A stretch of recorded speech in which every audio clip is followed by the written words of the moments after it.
दुखी होंगे, सुखी है। ये बात लोग मानते हैं कि पहले मैंने पाप किया है इसलिए दुखी हो रहा है, ऐसा तो कोई मान लेते हो, हैं? लेकिन ये नहीं मानते हैं कि मैं इस समय बुरा काम कर रहा हूं, ऐसे मानते हैं मैं इस समय बुरा काम कर रहा हूं, अधर्म कर रहा हूं, तो ये नहीं मानते हैं कि धर्म करें। अच्छा भाई आगे सुखी होंगे, पर इसका आत्मा के साथ कोई संबंध नहीं है। तो धर्म का धर्माधर्म जिसमें होते हैं वो शरीर और उसका कर्ता और उसको करने वाला कर्म और वो कर्म और उस कर्म का फल सुख दुख और सुख दुख के भोगायतन शरीर, ये मौलिक वस्तु नहीं है, तात्विक वस्तु नहीं है, ये कोई नाम रूप है। तो इसी से जब आत्मा के विज्ञान का प्रश्न आता है तो ऐसे पूछते हैं, आपने सुना ही होगा उपनिषद में, जरूर पढ़ा होगा, अन्यत्र धर्माद अन्यत्राधर्माद अन्यत्र च कृताकृतात् अन्यत्र भूताच्च भव्याच्च जब तत् पश्यति तद्वद। हे नारायण, कहते हैं हम वो चीज जाना, तुम उस चीज को देखते हो, ऐसी चीज तुम देख रहे हो क्या, जान रहे हो क्या? देखने का अर्थ संस्कृत भाषा में सर्वत्र जानना होता है ना। दृश्य सर्वत्र ज्ञानार्थ, दृग धातु दृश्य धातु जो है वो सर्वत्र ज्ञानार्थक ही है। दृश्य सर्वत्र ज्ञानार्थ, पश्यति माने जानाति। तुम क्या ऐसी चीज को जानते हो कि किसको? तब जो धर्म और अधर्म दोनों से परे है, माने न धर्म का कर्ता है, न धर्म का करण है, न धर्म का आश्रय है, न धर्म का फल है। ऐसी कोई वस्तु है क्या? लो, ये कर्म मात्र को काट दिया, क्योंकि धर्माधर्म दोनों शब्द है ना। अब फिर बोले कि अन्यत्र च कृताकृतात्, न कार्य है न कारण है, न प्रकृति है न प्राकृत है। ये द्रव्य को काट दिया बिल्कुल। और अन्यत्र भूताच्च भव्याच्च, जिसमें न भूत है न भविष्य है न वर्तमान है, ऐसी जो वस्तु है अपना आपा उसको जानते हो। अरे निर्द्वंद हो जाओ, इसका अर्थ बिल्कुल निर्द्वंद हो जाओ, आगे पीछे की फिक्र छोड़ो और धर्म धर्म का ज्यादा ख्याल मत करो, है ना। भोग और संग्रह में ज्यादा मत उलझो, संग्रह और भोग में ज्यादा मत उलझो, धर्माधर्म का ज्यादा ख्याल मत करो, भूत भविष्य की चिंता मत करो, और कार्य कारण की परंपरा में ये करेंगे तो ये होगा, ये करेंगे तो ये होगा, ऐसा मत सोचो। और वर्तमान में अपनी सारी शक्ति जो है ना हो, उसको निर्बंध व्यक्त हो जाने दो। ये तुम्हारा स्वरूप है, ये तुम्हारा स्वभाव है। मुट्ठी बात से मत रखो, खोल दो मुट्ठी, है ना, उठा लो हाथ। ये देखो, ब्रह्म ज्ञान का जो फल है ये न मरने के बाद है बोला, और न समाधि होने के बाद है, और न इष्टदेव का साक्षात्कार होने के बाद है, न धर्माधर्म का परिपाक होने के बाद है। धर्माधर्म का परिपाक होने के बाद ज्ञान का फल नहीं है, इष्टदेव के मिलने के बाद धर्म ज्ञान का फल नहीं है, समाधि लगने के बाद ज्ञान का फल नहीं है, मरने के बाद ज्ञान का फल नहीं है ना। ज्ञान का फल ज्ञान ही है भला, और वो नित्य प्राप्त है। और नारायण आपको खुद सुनाएंगे, चल सुनाएंगे।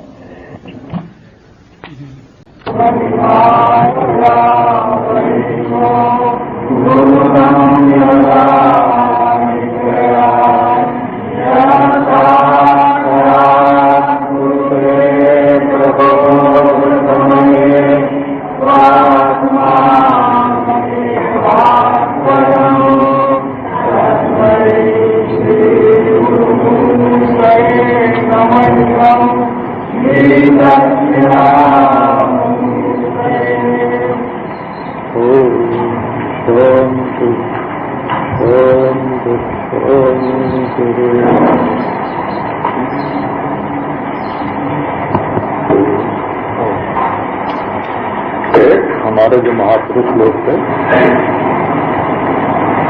वो वेदांत सबको सुनाने की चीज नहीं मानते थे। वो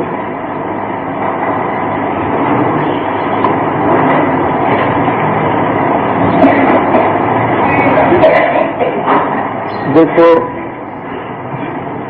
कर्म तो करते हैं भोग की प्राप्ति के लिए और शरीर परिवार के पोषण के लिए। प्रेम है अपने शरीर में और परिवार में, और मैं भी बुद्धि से सोच विचार के भी किसी विपर्य में ही बैठाया हुआ है। विपर्य माने जो चीज सच्ची है उससे उल्टी।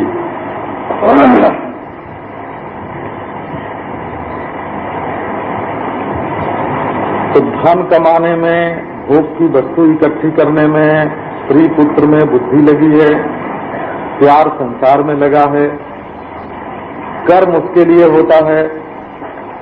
थोड़ी देर के लिए वेदांत की बहुत ऊंची ऊंची बात सुन लेते हैं तो वो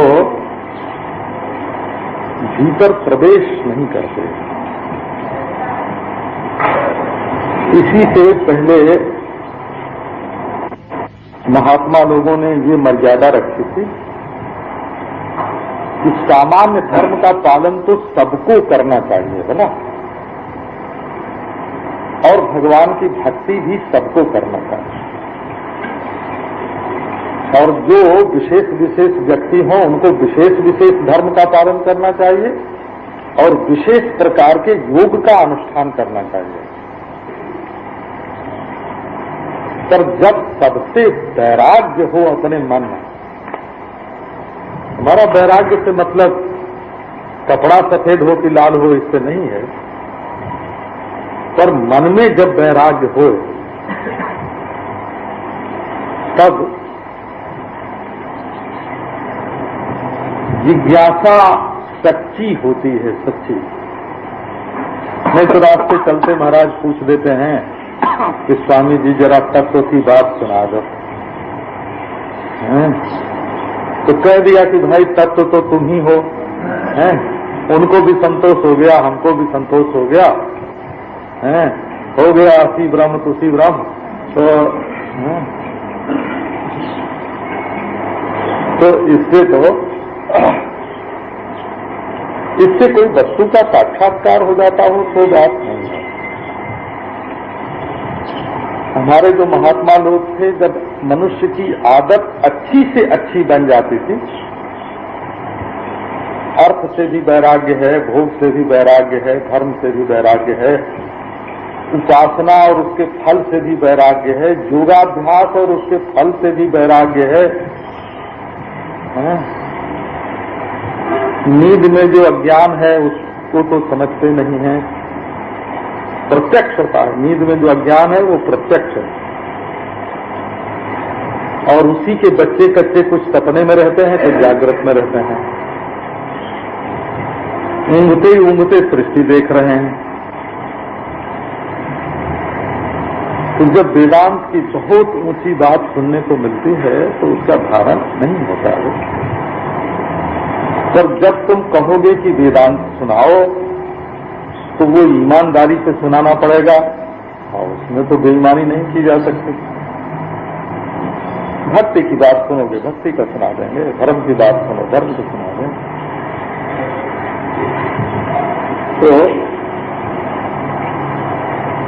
ये जो परब्रह्म परमात्मा है, मोह है ना, ये नित्य मुक्त स्वरूप।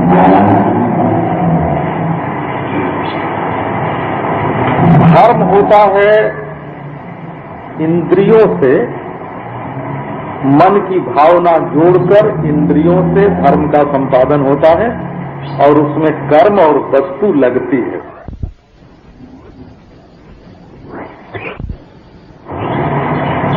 और अनेक रूप होता है, इसलिए इसका फल भी अनेक रूप होता है। स्त्री भी मिले, पुत्र भी मिले, स्वर्ग भी मिले, गंध मिले, रस मिले, रूप मिले, स्पर्श मिले, शब्द मिले। कर्म अनेक होता है, इसलिए उसका फल भी इस लोक में परलोक में अनेक होता है। और उपासना एक इष्टदेव की होती है, इसलिए उसमें इष्टदेव की प्राप्ति रूप फल जो है वो एक होता है। और तत्व जो है वो न अनेक है न एक है, एक भी नहीं है, एक एक तो 2 हो जाता है, 1/2 हो जाता है, अद्वय है और वो अपने आत्मा से अभिन्न है। तो उसके साक्षात्कार के लिए ज्ञान की आवश्यकता होती है। तो नित्य तृप्तम निरवयवम स्वयं ज्योतिष स्वभावम, ये ब्रह्म कहता है, और नित्य परमानंद स्वरूप है। अगर ये परमानंद स्वरूप न हो तो पुरुषार्थ न हो। ऐसा परमानंद है वो कि यदि इसको तुम पहचान जाओ तो आंख खुली में भी रहे और बंद में भी रहे, और जीवन में भी रहे, मरण में भी रहे, विक्षेप में भी रहे, समाधि में भी रहे। नित्य तृप्त ये परमानंद स्वरूप है, क्योंकि अपना स्वरूप है। परमानंद स्वरूप तू, नहीं तो मैं दुख ले। तुम परमानंद स्वरूप हो, इसको ढूंढने के लिए कहीं जाने की जरूरत नहीं है। वेदांत शास्त्र में कहते हैं मोक्षस्य नहीं वासोस्ति, किसी ग्रामांतर में या वनांतर में मोक्ष का निवास नहीं है। अविद्या हृदय ग्रंथि मोक्षो मोक्ष इति स्मृतः, जो अविद्या से हृदय में चिज्जड़ ग्रंथि हो गई है, अविद्या जा हृदय ग्रंथि, अविद्या के कारण जो हृदय में जड़ और चेतन की एक गांठ पड़ गई है, उस गांठ का छूट जाना ही मोक्ष है। माने वो गांठ का छूटना भी मोक्ष नहीं है। असल में गांठ के छूट जाने पर जो रह जाता है ना, वो मोक्ष है। तो कौन रह जाता है? का अपना आत्मा। तो अविद्या की निवृत्ति से उपलक्षित जो अपना आत्मा है, वही परमानंद स्वरूप है। उसको न धर्म करके पाना है, न उपासना करके उसको प्रसन्न करना है, न योगाभ्यास करके उसमें बैठना है, न उसके लिए कुछ सृष्टा होना है, न दृष्टा होना है, न सृष्टा होना है। वो तो केवल अज्ञान के कारण अप्राप्त मालूम पड़ता है, इसलिए वस्तुतः प्राप्त नहीं है। और ज्ञान से अज्ञान मिटा तो नित्य तृप्त परमानंद स्वरूप अपना आप ही है। कथा ठीक है, परमानंद ही परम पुरुषार्थ है। परंतु विद्यमान वस्तु भी यदि प्रतीयमान न होवे तो वो पुरुषार्थ नहीं हो सकता। विद्यमान वस्तु भी प्रतीयमान होना चाहिए। प्रतीयमान माने मालूम पड़ना चाहिए, ज्ञात होना चाहिए। तो अपना आत्मा परमानंद स्वरूप है, ये मालूम पड़ना चाहिए। ये महात्मा लोग जो पहले होते थे वो प्रचारक नहीं हुआ करते थे। हो शहर में जाके सत्संग भवन खोल के और वहां लोगों को बुला के, है ना, कहने तुम तो ब्रह्म हो, जबरदस्ती कान में नहीं पूछा करते थे। वो तो पहाड़ में रहते थे, जंगल में रहते थे, गंगा किनारे रहते थे। जब कोई विरक्त होकर के उनके पास पहुंचता था, 1 बरस 2 बरस 3 बरस उनकी खुशामद करता था, सेवा करता था, तब बताया करते थे। बोला वो किसी का धर्म उपासना योग छुड़ाने के लिए शहर में नहीं आते थे। जो उनको पूरा करने पर भी खन पाल रह जाता था, वो उनके पास जाता था कि बाबा अभी तो कुछ मिला ही नहीं, जो सच्ची चीज है सो तो बताओ, अभी तो हमको नित्य नहीं मिला। तो निरवय का अर्थ होता है निरंश, परिपूर्ण, जो कभी खंड खंड ना हो, टुकड़े ना हो। काल जिसको सेकेंड मिनट करके टुकड़ा न कर सके, और देश जिसको पूरब पश्चिम बना करके टुकड़े न कर सके, और द्रव्य जिसको कण कण बालू सरीखा बना के टुकड़े न कर सके, ऐसा जो अखंड पुरुषार्थ है निरवय और परमानंद स्वरूप और स्वयं ज्योतिष स्वभाव माने नित्य प्रकाशमान, इसको पुरुषार्थ बोलते हैं। तो बोले भाई देखो, यहां तक धर्म की पहुंच नहीं है और न 3 काल की पहुंच है। तो अधर्म बेचारा तो बड़ा दुख देता है। हाँ, वो तो किसी का पुरुषार्थ हो ही नहीं सकता। भगवान ने अधर्म बनाया ही इसीलिए था कि इससे जब दुख होगा लोगों को तो संसार से वैराग्य होगा।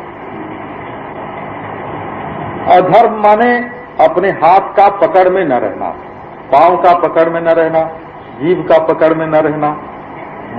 जब मौज हो, अरे किससे बोलना चाहिए, कब बोलना चाहिए, कहाँ बोलना चाहिए, क्या बोलना चाहिए, है ना, देश को सोच के, काल को सोच के, है ना, जिससे बात कर रहे हैं उसकी योग्यता को सोचकर, हैं, और उचित हो तब मुंह से बात निकलना चाहिए, तब तो होगा धर्म। धर्म माने तुम अपनी जीभ को रोक के बोलते हो कि नहीं, चाहे जिसकी निंदा कर दी, चाहे जिस पर आक्षेप कर दिया, चाहे जिसकी गाली दे दी, चाहे जिससे नाराज हो गए। इसका मतलब है कि तुम्हारे जीवन में अधर्म जो है वो भर गया है। अब वो भभक रहा है, अधर्म घड़ा भर गया है ना। जब अधर्म का घड़ा भर जाता है तब वो अपनी क्रिया में, अपनी जीभ में आने लगता है।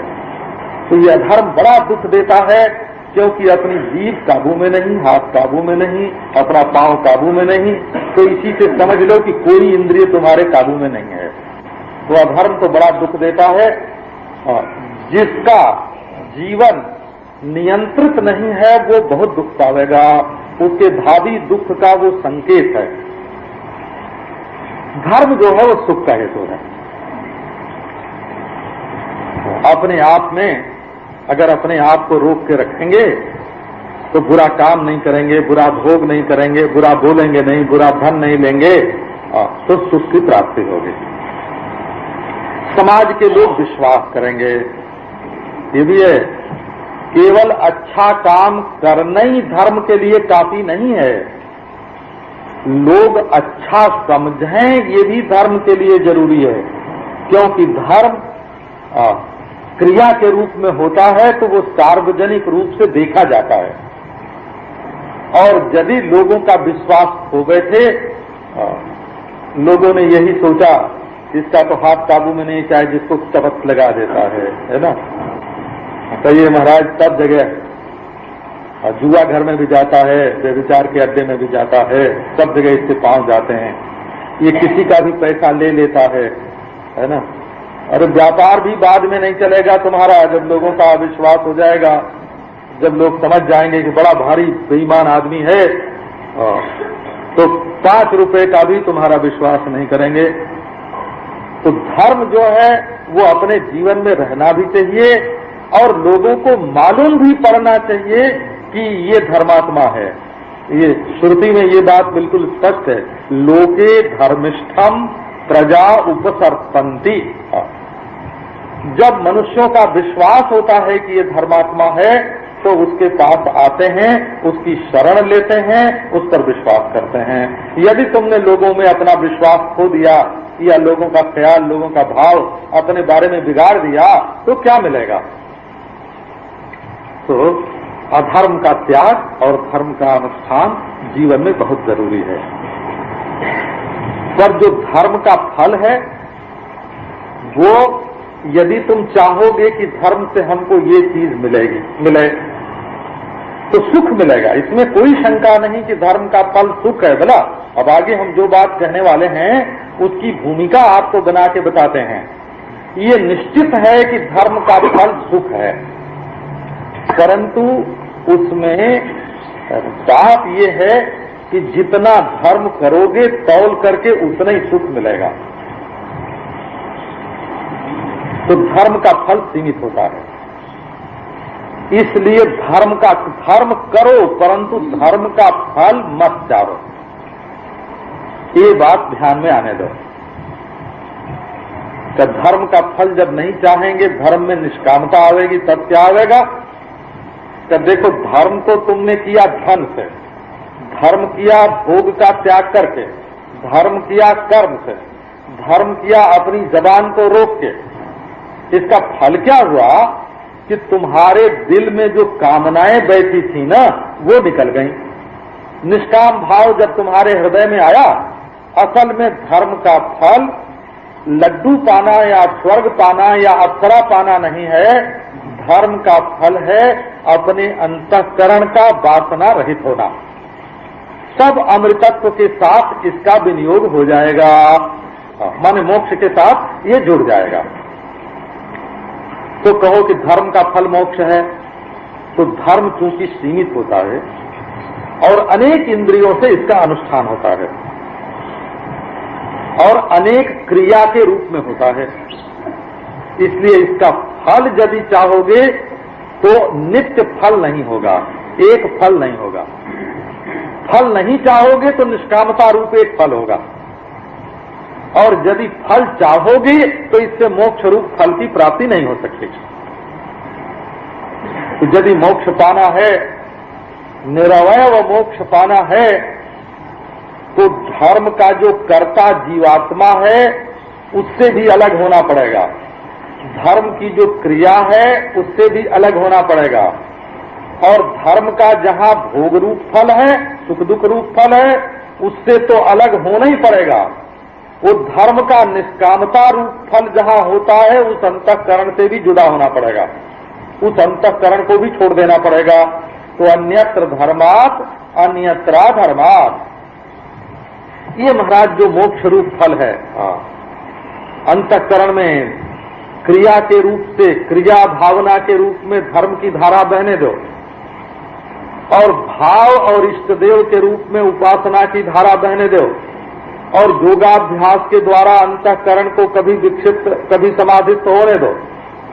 अंतःकरण की धारा छोड़ करके जो अंतःकरण का साक्षी है वो धर्माधर्म के कर्ता से, धर्माधर्म की क्रिया से, धर्माधर्म के फल से, और धर्माधर्म जिस अंतःकरण में रहते हैं उस अंतःकरण रूप आधार से। हाँ, धर्माधर्म होता है क्रिया के द्वारा, धर्माधर्म का कर्ता होता है अभिमानी जीवात्मा, और धर्माधर्म का फल होता है सुख दुख, और ये सब रहते हैं अंतःकरण रूप आधार में। इन सबको छोड़ देने के बाद, उचंत खाते में इनको लिख देने के बाद अपना आत्मा जो है वो साक्षी मात्र है, इतनी बात आप युक्ति के द्वारा समझ सकते हैं। परंतु इसकी जो ब्रह्मता है उसको समझने के लिए वेदांत की जरूरत पड़ेगी। वेदांत उसके बाद है, हो अपने को साक्षी समझ लेने के बाद त्वम साक्षी तद ब्रह्म असि,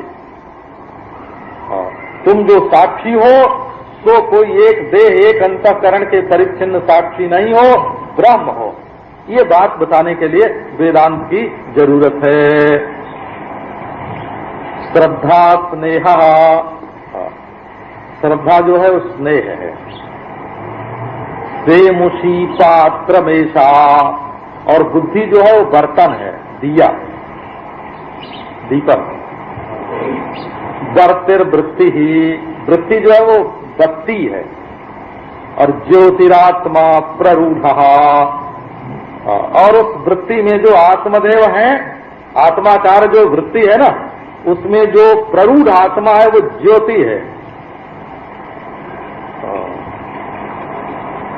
ध्वांतो विद्या, अंधकार जो है वो अविद्या है। तद विनाशो विमोक्षः, उस अविद्या का विनाश विमोक्ष है। साक्षी ब्रह्मैवेति वेदांत तत्वम, और ये साक्षी ब्रह्म है ना, ये साक्षी ब्रह्म, कि बस वेदांत का तत्व इतना है।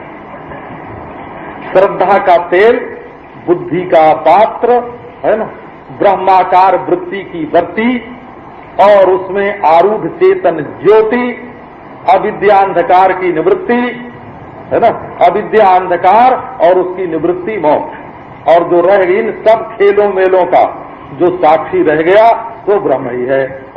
ये वेदांत, इति वेदांत तत्वम। श्रद्धा स्नेह सेमुषी पात्रमेषा, वृत्तिर्वर्ति ज्योतिरात्मा प्ररूढ़, ध्वांतो विद्या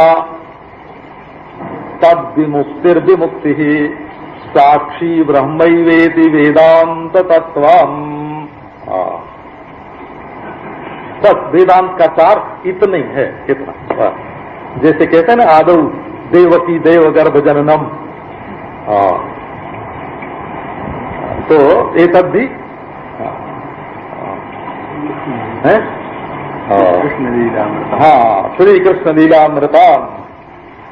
तो अयोध्या में कौशल्या के गर्भ से जन्म लेना, ये जो है ना बस, वो बोले तद्धि रामायणम, बस रामायण इतना ही है। एक राम एक रावण ना, एक क्षत्रिय एक बामन ना, उनने उनकी नार चुराई, उनने उनसे करी लड़ाई है। तनिक बात का बातन्ना, तुलसी लिख गए पोथन्ना। तो वेदांत का सार इतना है।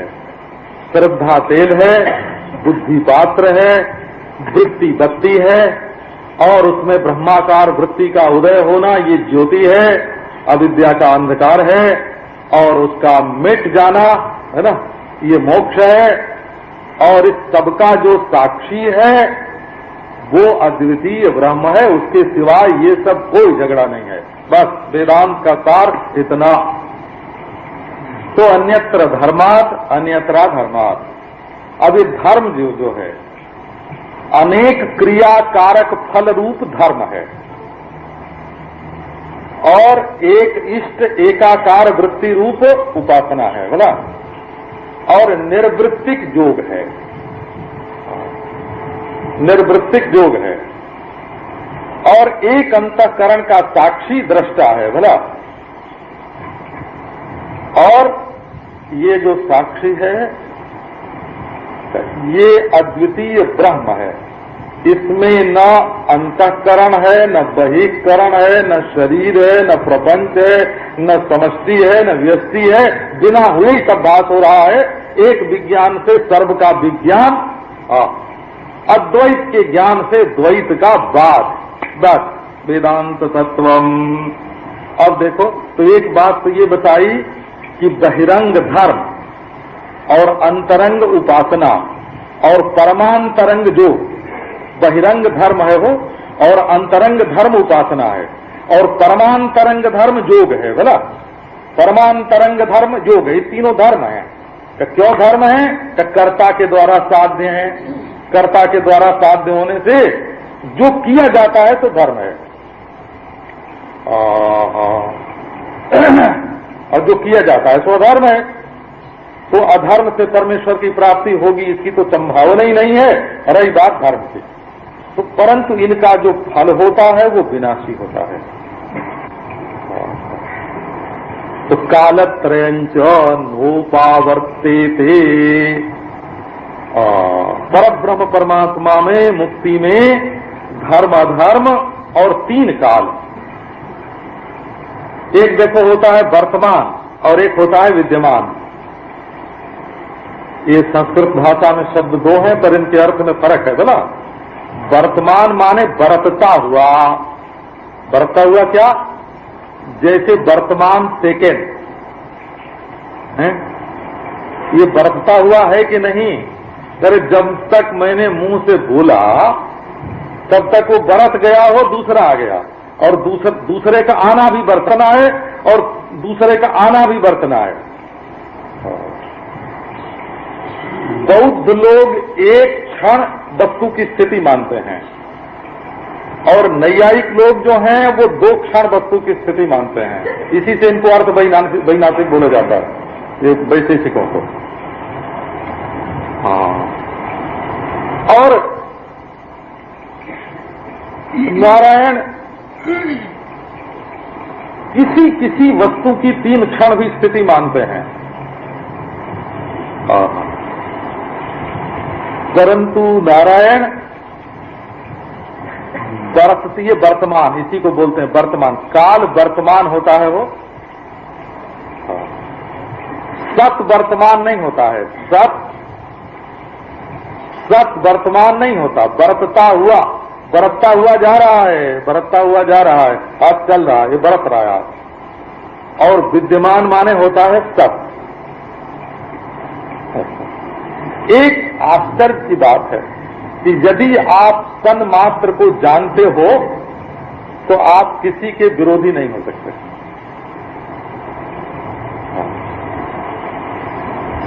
का जीवन अविरोधी है। सत का जीवन अविरोधी जीवन है, अविरोधी। चित्त का जीवन अविरोधी है।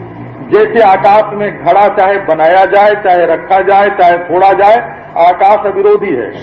न बनाने की आज्ञा देता है, न रखने का आग्रह करता है और न फोड़ने का विरोध करता है। आकाश का जीवन अविरोधी है तो ब्रह्म का जीवन अविरोधी है, सत्य का जीवन अविरोधी है, चित्त प्रकाशक है। चाहे तुम घड़ा उसमें देखो, चाहे ढक दो, चाहे फोड़ दो, रोशनी ज्यों की त्यों। तो जब तुम्हारा जीवन रोशनी से, सच्ची रोशनी से एक हो गया, जब तुम्हारा जीवन सन मात्र से एक है, ये जान गए तुम, तो तुम भंजक नहीं हो सकते, है ना। भंजक तो कर्ता का काम है, भंजन जो है ना, भंजन जो है वो तो अहम का काम है, वो न सत का काम है, न चित्त का काम है ना। समाज भंजन, राष्ट्र भंजन, लोक भंजन, है ना, और धर्म भंजन, शास्त्र भंजन। भंजकत्व जो है वो न सन्मात्र में है, न चिन्ह मात्र में है, न ब्रह्म में है ना, और न इनके ज्ञान में है। अविद्या की निवृत्ति करके जो स्वयं प्रकाश ज्ञान अवस्थित है, उसमें भंजकत्व की कल्पना कहा। तो भंजकत्व जो है वो अज्ञान में है। कालत्रयम् चो नोपावर्तेते, ये जो आत्मदेव है महाराज, इनमें न वर्तन है न उपवर्तन है। देखो, वर्तन और उपवर्तन दो है, उपवर्तन और वर्तन। तो देश में भी वर्तमानता और विद्यमानता हो। देश जो है ना, देश, इसमें पूर्व होना, पश्चिम होना, ये क्या है? तो वर्तमानता है। ये हमारे हाथ से एक और पश्चिम और एक और पूरब और एक और नीचे और एक और ऊपर और एक और दाहिने और एक और बाएं, ये जो हमारे हाथ से है ना, यही देश की वर्तमानता है। ये नष्ट हो जाएगी। ये तो कल्पित है, हाथ की वजह से कल्पित हुई है। और देश की विद्यमानता जो है वो सन मात्र से एक है, अपने अधिष्ठान से अभिन्न है, क्योंकि उसका जो विस्तार है वो ब्रह्म में कल्पित है। अच्छा, जैसे काल की नित्यता है, वर्तमानता है, कल गया कल आवेगा, और आज बरत रहा है। अरे आज कल परसों की तो बात ही मत करो। एक सेकेंड गया, सेकेंड का अरबवां हिस्सा गया, आने वाला है और जा रहा है। काल में वर्तमानता है, हाँ, ये कल्पित है द्रव्य की अपेक्षा से, और उसकी जो विद्यमानता है, सत्ता है, हाँ, वो अपने आधारभूत सन मात्र में कल्पित है। तो काल तो उसको छू ही नहीं सकता, देश उसको छू नहीं सकता, और ये कण कण बदलने वाले जो द्रव्य हैं, तो ये भी उसको स्पर्श नहीं करते। ये जोड़ना और तोड़ना है ना, ये जोड़ना और तोड़ना अपूर्ण बुद्धि का लक्षण है। अपूर्ण बुद्धि का लक्षण है जोड़ना और तोड़ना दोनों। वो विद्यमान, जो जोड़ तोड़ रहा है वो विद्यमान नहीं है, वो क्या है? वो वर्तमान है, वो सत्य नहीं है, वो असत मिश्रित सत्य है। तो ये ब्रह्म जो है वो प्रकाश मात्र देता है ना, वो अविद्या को भी प्रकाशित करता है, विद्या को भी प्रकाशित करता है। साक्षी जो है वो प्रकाश मात्र है, ब्रह्म जो है वो अधिष्ठान मात्र है। तो ये तीन काल जो है वो तोड़ता फोड़ता हुआ काल दौड़ता है। तो ब्रह्म में ये काल पुरुष का काम है कि वो तोड़े फोड़े, ये ब्रह्म का काम नहीं है। वो तोड़ना फोड़ना काल का काम, काल अपने आप ही शास्त्र को भी तोड़ देता है और पैदा कर देता है। काल जो है वो अपने आप करता है। देश जो है अपने आप ही महाराज एक जगह बाइबल को बैठा देता है, एक जगह कुरान को, एक जगह वेद को बैठा देता है। तो देश तो अपने आप ही शास्त्रों को स्थान स्थान में बैठाता है, और काल जो है वो अपने आप ही कभी किसी शास्त्र की, कभी किसी शास्त्र की महिमा को बढ़ा देता है। कभी जैनागम की, कभी बौद्धागम की, कभी है ना, कभी कुरानागम की, कभी बाइबल आगम की, कभी गुरु ग्रंथागम की, है ना। कभी जिंदावस्थागम की, ये सब आगम है माने आते हैं और जाते हैं, आते हैं जाते हैं। काल इनकी व्यवस्था करता है, काल अपने अंदर भी इनको तोड़ता जोड़ता रहता है, भौगोलिक सीमाएं अपने अंदर भी इनको जोड़ती तोड़ती रहती हैं, और परमात्मा देव जो है तो वो तो बिल्कुल अखंड हैं, परमार्थ हैं। उनसे जो एक हो गया है उसको मुझे वेद पुराण से क्या है, मुझे सत्य का पाठ पढ़ा दे कोई, मुझे मंदिर मस्जिद जाना नहीं, मुझे प्रेम का रंग चढ़ा दे कोई है? तो बाबा ये सत्य, ये प्रेम,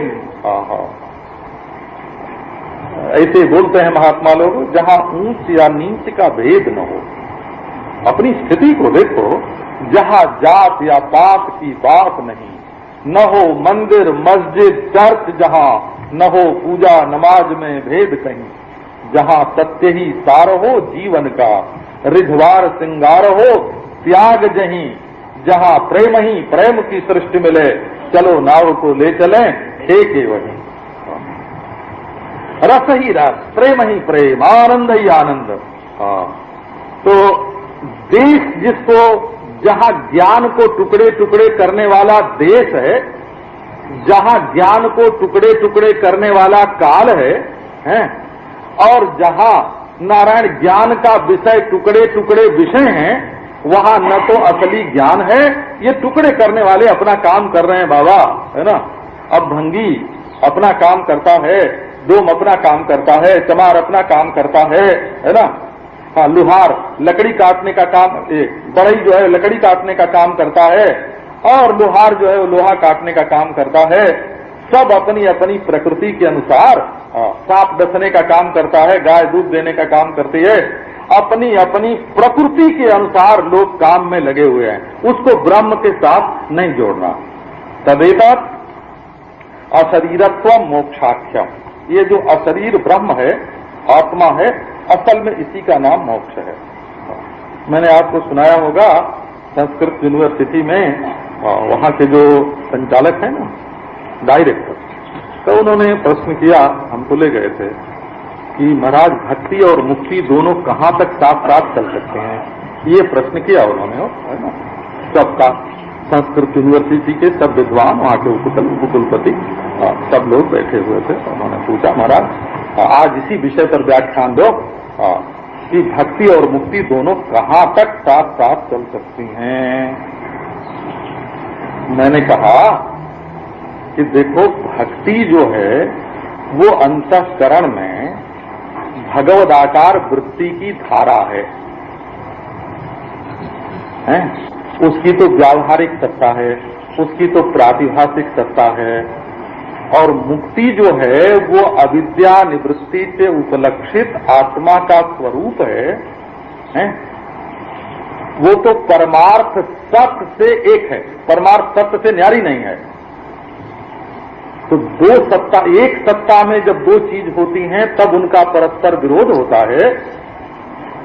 जब दोनों दो सत्ता में होती हैं, सपने के पानी से, सपने की बाढ़ से जागृत का मकान नहीं डूबता है? और जागृत में घर में बहुत अन्न रखा हो तो उससे सपने की भूख नहीं मिटती है। दोनों दो जगह पर हैं। भक्ति व्यक्तिगत अंतःकरण में बहती हुई रसमयी मधुमयी लास्यमयी धारा है, वो हमारे अंतःकरण की एक रसमयी संपत्ति है। और मुक्ति जो है तब वो तो महाराज आत्मा और ब्रह्म की एकता का ज्ञान हो जाने से, अविद्या की निवृत्ति हो जाने से अपना स्वरूप है मोक्ष, उसमें तो बंधन की कोई कल्पना ही नहीं है। तो परमार्थ सत्ता में और व्यावहारिक सत्ता में परस्पर विरोध कहाँ है? आपस में समसत्ता जिनकी, लक्ष्य साधक बाधकता तिनकी। वो बोले अंत में कि हमारे साधु लोग आते हैं और उनसे हम लोग कोई प्रश्न करते हैं तो वो ऐसा उत्तर दे देते हैं जो शास्त्र से बिल्कुल दूर पड़ जाता है। स्वामी जी महाराज ने वो उत्तर दिया है जो सर्वशास्त्र से संगत है। जैसे भूख प्यास की धारा और भोजन की धारा हमारे व्यक्तिगत जीवन में चलती है, और भूख लगने पर भी और खाने पर भी हमारे नित्य शुद्ध बुद्ध मुक्त आत्म स्वरूप में स्वयं प्रकाश ब्रह्म में कोई अंतर नहीं पड़ता है।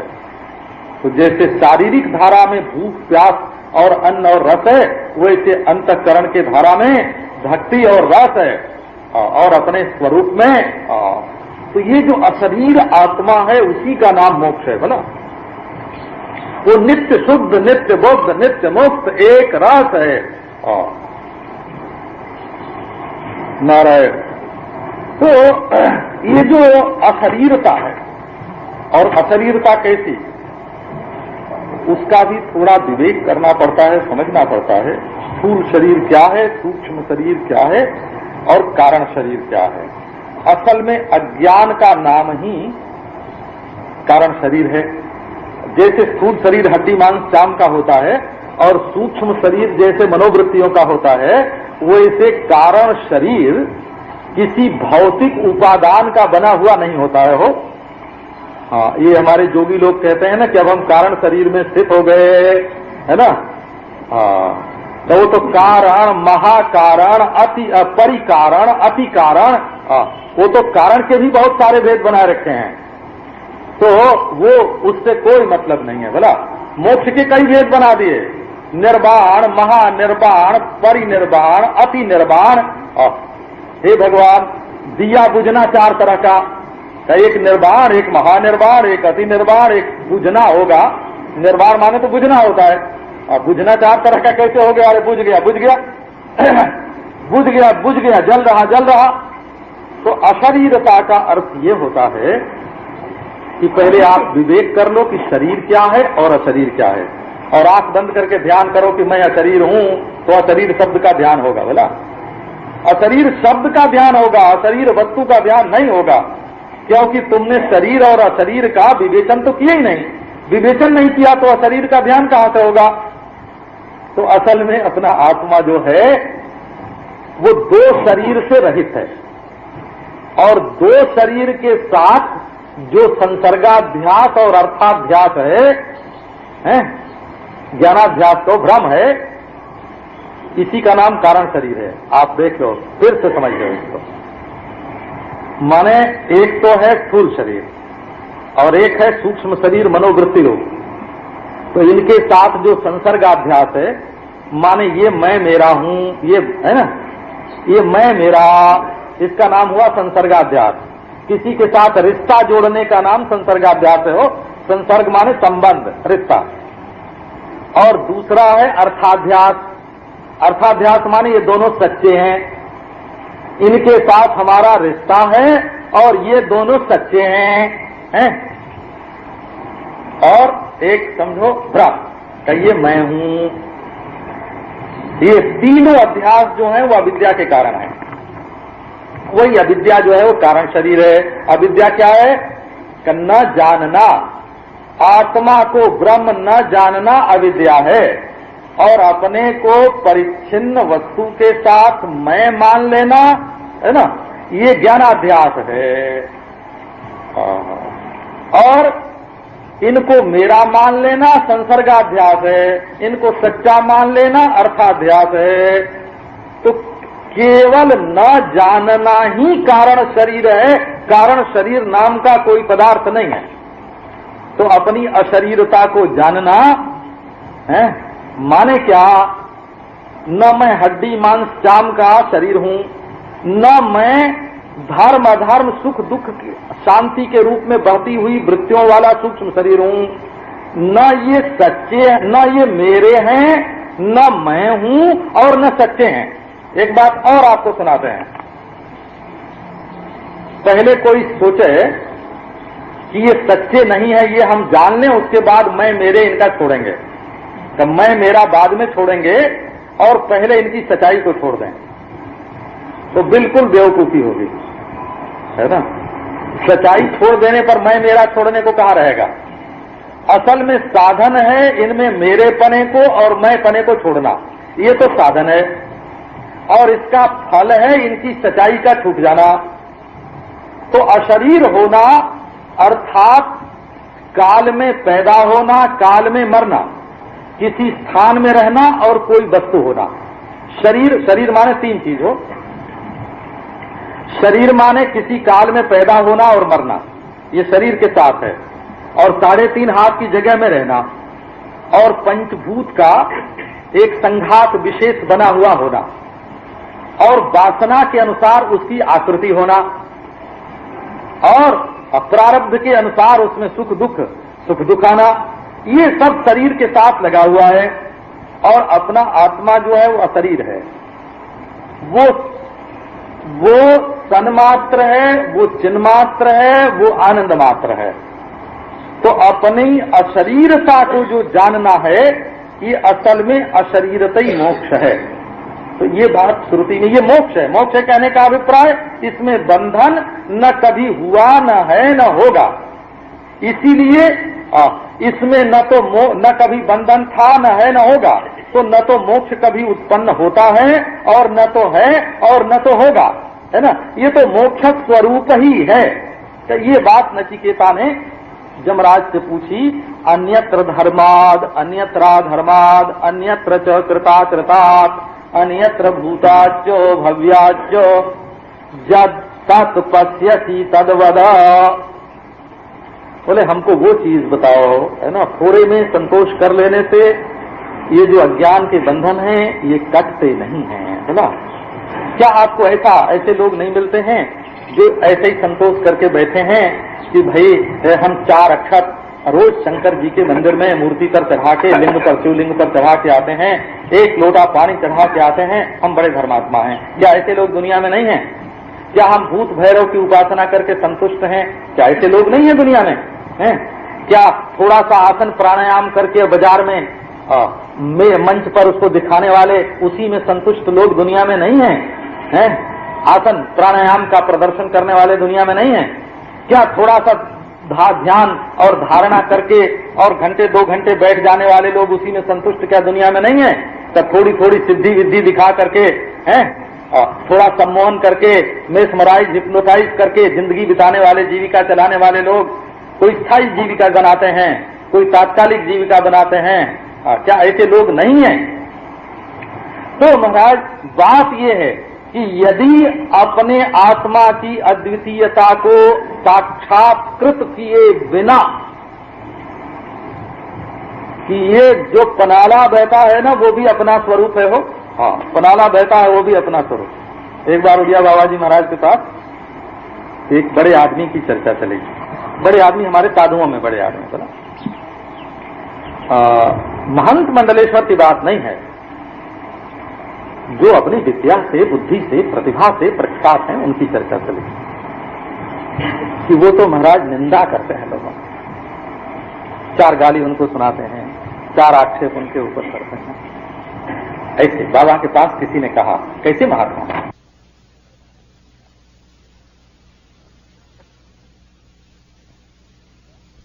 तुम उनमें यही दोष बता रहे हो ना कि वो दूसरे की निंदा करते हैं, आक्षेप करते हैं, तो आखिर तुम भी तो उनकी निंदा ही कर रहे हो, उनके ऊपर आक्षेप ही कर रहे हो, हैं? तो निंदक की भी निंदा नहीं करना, ये अपना स्वरूप है। निंदक की भी निंदा नहीं करना, आक्षेप करने वाले नहीं, तो तुम भी उसी कक्षा में तुम भी चले गए। वो एक दोष की निंदा करते हैं, तुम दूसरे दोष की निंदा करते हो, हैं? हाँ, वो पाप करने वाले की निंदा करते हैं, तुम निंदा करने वाले की निंदा करते हो। अब तुम्हारी निंदा हम इसलिए करें कि तुम निंदा करने वाले की निंदा करते हो, तो हम भी निंदा करेंगे, हैं? इसलिए ये परंपरा ही ठीक नहीं है ना। अपन तो स्वयं प्रकाश, सर्वाधिष्ठान, अखंड अद्वय तत्व हैं। वो जिसकी निंदा की जाती है वो भी अपना स्वरूप है, जो निंदा करता है वो भी अपना स्वरूप है। तुमको पसंद नहीं आता है तो तुम भी अपने स्वरूप हो, है ना नारायण। तो ये जो उदार दृष्टिकोण है ना, उसको देखो। अन्यत्र धर्मात् अन्यत्रा धर्मात्, तुम्हें परमार्थ के मार्ग में चलना है कि नहीं चलना है? तो अच्छे बुरे कर्म के जो फल हैं, है ना, उनको जो कर रहे हैं और भोग रहे हैं उनको भोगने दो। तू तो राम भजो जग लड़वा दे, जो धर्म अधर्म करने में लगे हैं और उसका फल चाहते हैं, करते हैं, धर्माधर्म करते हैं, उनका फल चाहते हैं, तो उनको करने दो। हमको तो उससे परे वाली चीज चाहिए। अन्यत्र धर्माद अन्यत्र धर्मात अन्यत्र चित्कृता कृतात्। बोले एक चीज ऐसी होती है महाराज जो करने से होती है और एक बिना किए हुए होती है। कार्य जो है वो कृत है, घड़ा बनाना पड़ता है, मिट्टी अपने आप ही होती है। ये जो मैटर बनाए जाते हैं ना वो सच्चे नहीं होते हैं। वो जैसे सोना बनाया जाता है ना वो सच्चा सोना नहीं होता है, नकली सोना होता है। जो हीरा बनाया जाता है वो असली हीरा नहीं होता है, नकली हीरा होता है। हे भगवान, तो जो बनाया जाता है वो नकली और जो स्वयं है वो असली। बोले कि ये नकली असली का जो भेद है इनमें जो लगे हुए हैं, नकली हीरा बनाते हैं उन्हें बनाने दो, और जो असली हीरे की पहचान करते हैं उनको करने दो, है ना।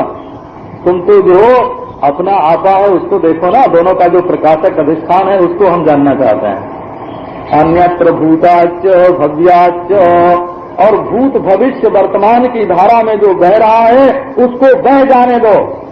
जो कूटस्थ अधिष्ठान है, जो स्वयं प्रकाश आत्मा है, वो हमको बताओ। अतः तद ब्रह्म यस्य इयं जिज्ञासा प्रस्तुता, ये जो जिज्ञासा प्रस्तुत है अर्थात तो ब्रह्म जिज्ञासा के द्वारा है, वो उस ब्रह्म की जिज्ञासा प्रस्तुत है। अतः तद ब्रह्म, ये जो ब्रह्म है वो धर्म का न करता है, न धर्माधर्म कर्म है, न धर्माधर्म का फल है, इससे उससे न्यारा है। जो कारण है कार्य के रूप में फूटता है, और जो बीज है जो वृक्ष है, जो निद्रा है जो जागरण है, तो ये उससे अलग है। और ये जो हुआ और जो होगा उससे भी अलग है, जो हो रहा है उससे भी अलग है, उस ब्रह्म की जिज्ञासा। तो विवरण प्रस्थान वाले मानते हैं कि अथातो ब्रह्म जिज्ञासा, इस सूत्र में जो जिज्ञासा है वो यतो वा इमानि भूतानि जायन्ते येन जातानि जीवन्ति यत् त्रयन्ति अभिसंविशन्ति तद विजिज्ञासस्व तद ब्रह्म। उसकी जिज्ञासा करो वो ब्रह्म है, श्रुति ने कहा। तो जो जगत का अभिन्न निमित्तोपादान कारण है माया से विवर्ती, उस ब्रह्म की जिज्ञासा प्रस्तुत है। भामती प्रस्थान वालों ने कहा कि नहीं, ये देखो बहुत विचित्र है। ये असल में इसका दर्शन यही है कि तत् और त्वम दोनों एक हैं। तो किसी ने कहा कि तत् पदार्थ की जिज्ञासा से ब्रह्मसूत्र प्रारंभ हुआ, तो भामती प्रस्थान ने कहा कि नहीं, तत् पदार्थ की जिज्ञासा से नहीं, त्वम पदार्थ की जिज्ञासा से प्रारंभ हुआ। बोले इसमें कौन सी श्रुति है? आत्मा बारे द्रष्टव्य श्रोतव्यो मंतव्यो निदिध्या पितव्या। आत्मा बारे द्रष्टव्य, आत्म पदार्थ के मैं पद का जो असली अर्थ है उसकी जिज्ञासा प्रस्तुत है। तो बोले संपूर्ण जगत के अभिन्न निमित्तोपादान कारण विवर्ती ब्रह्म की जिज्ञासा प्रस्तुत है। बोले अरे ये तो दोनों लड़ गए, विवरण वाले और भामती वाले लड़ गए, दोनों शंकराचार्य के चेले हैं। बोला दोनों उन्हीं के संप्रदाय में हैं। लड़ गए का लड़ नहीं गए, वो तो दोनों की एकता को सिद्ध करने में जुड़ गए हैं।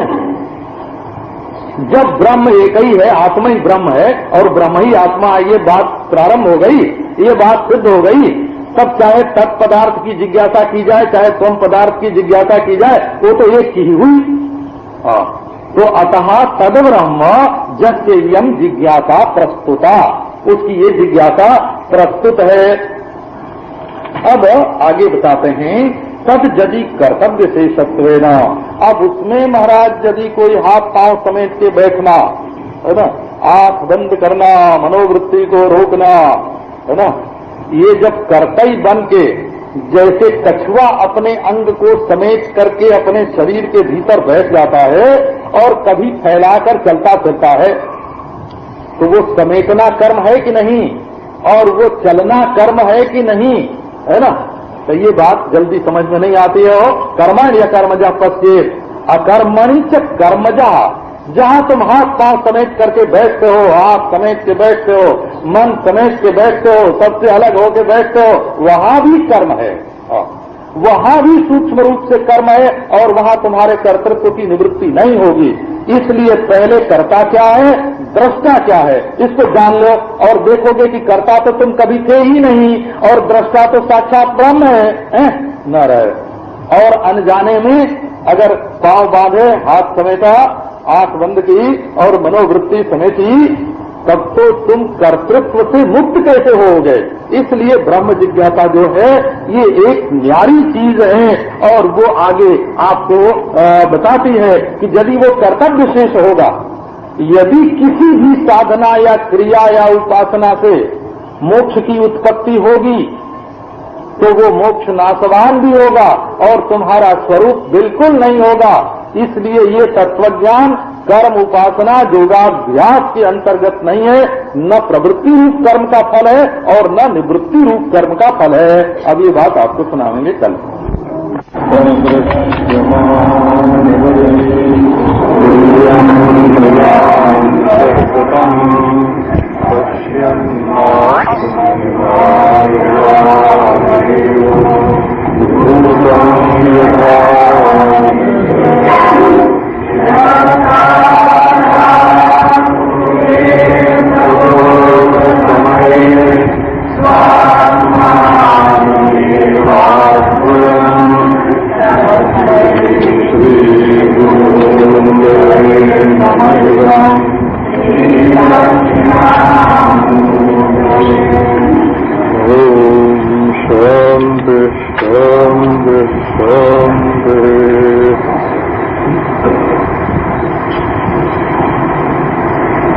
तद ब्रह्म यस्य यम जिज्ञासा प्रस्तुता तद्यदि कर्तव्यशेषत्वेन उपदिश्येत तेन च कर्तव्येन साध्यस्तेन मोक्षोऽभ्युपगम्येत अनित्येव स्यात्।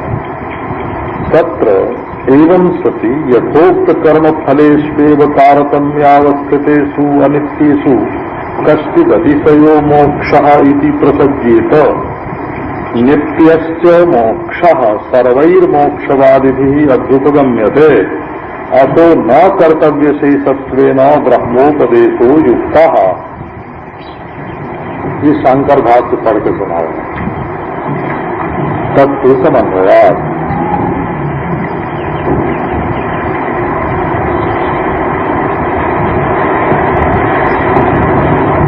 तद ब्रह्म यस्य यम जिज्ञासा प्रस्तुता।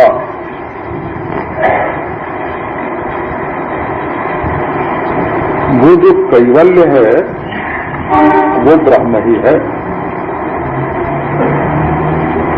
और उसी की जिज्ञासा माने उसी का विचार ये प्रस्तुत है। शंकराचार्य के मत में ये विशेष बात है। वो कहते हैं कि अविचार्य जत किंचित प्रतिपद्यमानो मूढ़ः। जो बिना विचार किए ही चाहे जो कुछ मान बैठता है वो मूढ़ है। प्रत्येक वस्तु के प्रारंभ में विचार आवश्यक है। तो आप देखो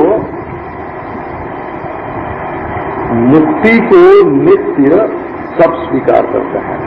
ऐसा कोई नहीं है मुक्तिवादी जो मुक्ति को नित्य न मानता हो। तो बिना के आपको बता दें, सबसे पहले चार बातें ही को लेकर बोले भला चार बात भी मुक्ति मानता है, कहाँ मानता है। वो कहता है मुक्ति दो तरह की होती है, एक जीवन मुक्ति और एक हृदय मुक्ति। जीवन मुक्ति क्या है कि तुम मौत से जीना, ये जीवन मुक्ति है। और शरीर का छूट जाना, उसके बाद पुनर्जन्म तो है नहीं, तो हमेशा के लिए मुक्ति हो गई। तो लो भाई चारवाक भी मुक्तिवादी है। आप मुक्ति चाहते हैं तो क्या चारवाक वाली मुक्ति चाहते हैं? अच्छा, देखो, मुक्ति जैन मानते हैं।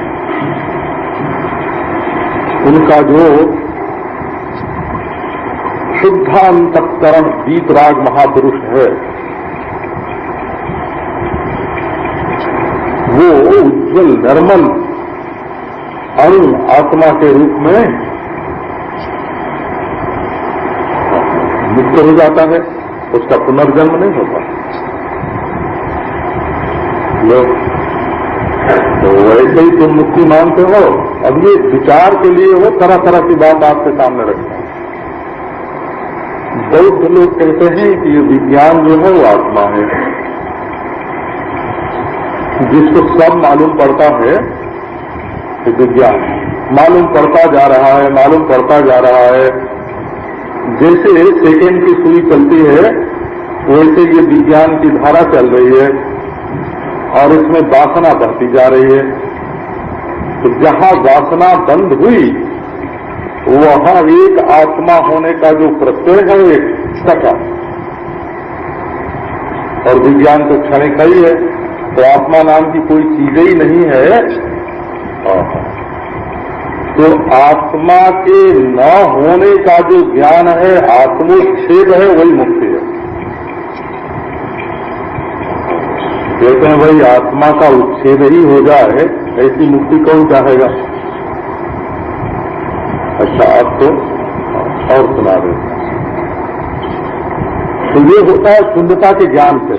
ये बौद्धों की एक विचित्र बात ये है कि वो ज्ञान से मुक्ति मानते हैं, पर ज्ञान मानते हैं आत्मानात्म शून्य, शून्य का, जिसमें न आत्मा है न अनात्मा, ऐसे शून्य का ज्ञान।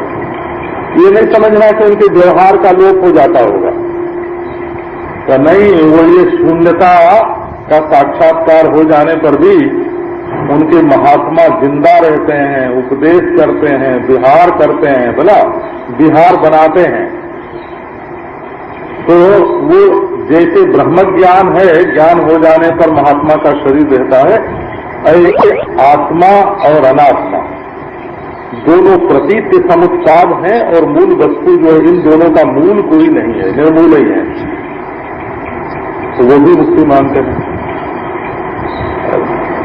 नैयायिक और वैशेषिक भी मुक्ति मानते हैं कि संसार में जितने 7 पदार्थ हैं अथवा षोडश पदार्थ हैं, उनके तत्व ज्ञान से मुक्ति हो जाती है। सांख्यवादी मानते हैं कि तुम अपने है ना असंग दृष्टा स्वरूप को जान लो तो मुक्त हो जाओगे। जोगी लोग मानते हैं कि दृष्टा के स्वरूप में अवस्थान हो जाए तो मुक्ति हो जाएगी। मीमांसक लोग मानते हैं कि प्रपंच संबंध का विलय हो जाए, संबंध का विलय हो जाए तो मुक्ति हो जाएगी। जैसे वैष्णव लोग मानते हैं कि हम अपने इष्ट देव के लोक में चले जाएं, वैसा रूप मिल जाए, उनके पास हमेशा रहने लगे, उनमें मिल जाएं, सब नित्य मानते हैं हो। तो आप कैसी मुक्ति चाहते हो? अद्वैत वेदांत जिस मुक्ति की चर्चा करता है वो विलक्षण है ना। ये तो बिना सोचे विचारे महाराज जो चाहे कुछ मान के, जैसे पुरानी लोग वेद का खंडन करते हैं और वेदी लोग पुराण का खंडन करते हैं, एक शास्त्र भंजक लोग जो पैदा हो गए हैं,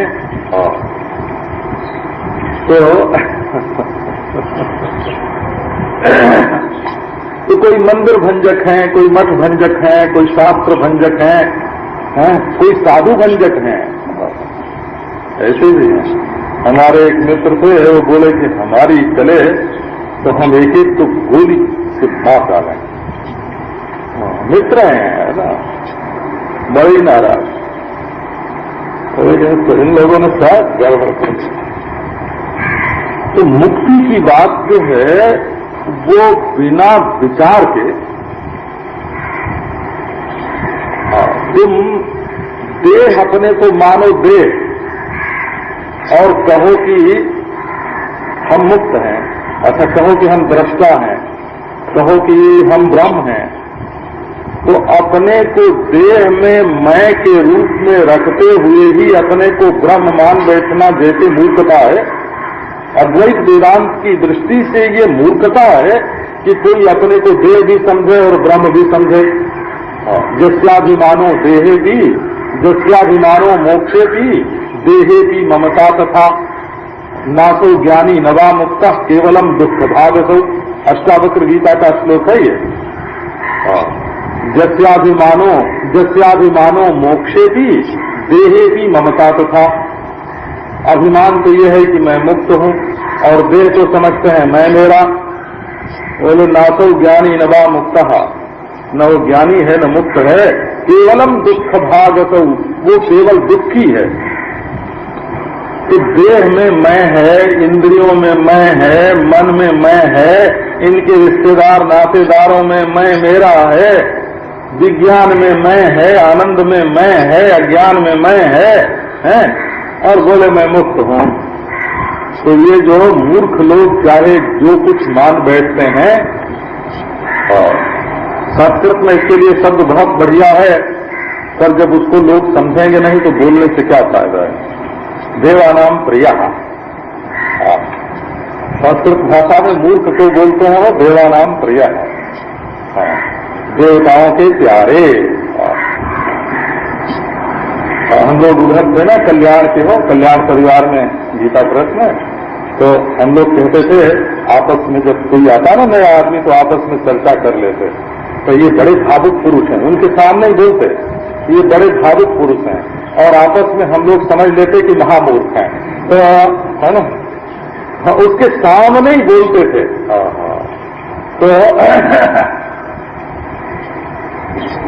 तो संस्कृत में तो बड़े बड़े बढ़िया शब्द है, बुद्धि सागर, क्या बढ़िया शब्द है वो। तो आओ आप पहले विचार कर लो कि आपका मैं क्या है, देह है कि इंद्रिय है कि मन है कि बुद्धि है कि तो तुम्हारा देह ही ध्यानातीत भावातीत है बोला, तो मैं दृष्टा हूं, तो वो तुम्हारा देह में जो मैं है वही दृष्टा है, क्योंकि तुम जानते तो हो नहीं कि दृष्टा कर्म और भाव से, इंद्रिय मन और बुद्धि से बिल्कुल निराला होता है, उस कर्ता भोक्ता से विलक्षण, बोधा से विलक्षण, प्रमाता से विलक्षण दृष्टा का कभी विवेक होती ही नहीं। तो ये जो आत्मदेव है महाराज, इसके लिए थोड़ा विवेक की, थोड़ा विचार की आवश्यकता होती है। तो महाराज जैसे यम जिज्ञासा प्रस्तुता, जिज्ञासा माने विचार, जिसका ये विचार प्रस्तुत है, आप सोचो अब से 1000-1200 वर्ष पहले आधुनिक लोग कहते हैं कि शंकराचार्य भगवान हुए, आधुनिक लोग, और हमारे संप्रदाय की रीति से 2300-2400 वर्ष पहले मानते हैं। ये जो मठों की परंपरा है ना, 125-26 शंकराचार्य, बल्कि उससे भी ज्यादा 130 के लगभग शंकराचार्य हो चुके हैं, एक पर एक पीठों पर। तो उनके यहाँ जो समय लिखा हुआ है कि कौन शंकराचार्य कितने दिन हुआ, कौन शंकराचार्य कितने, उसको जोड़ जाड़ के लोग बैठाते हैं। हमको इतिहास में कोई रुचि नहीं है और हम इस बात को जानते नहीं। हम कहते हैं शंकराचार्य आज हुए, पर जो बोल रहे हैं सो तो देखो कि क्या बोल रहे हैं। ये बात अगर 20वीं शताब्दी का कोई भी प्रतिभाशाली विद्वान पुरुष बोलेगा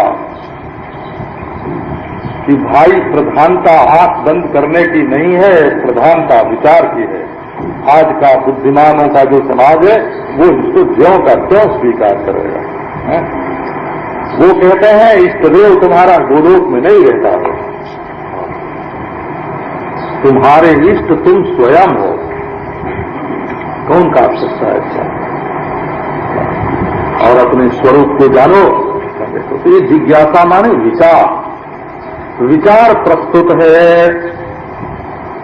बोले कि नहीं जी, जिज्ञासा माने जानने की इच्छा, इच्छा कर्तव्य नहीं होती है, कर्तव्य विचार होता है। अब देखो ये बात कौन हाँ, बिना विचार किए कौन समझेगा?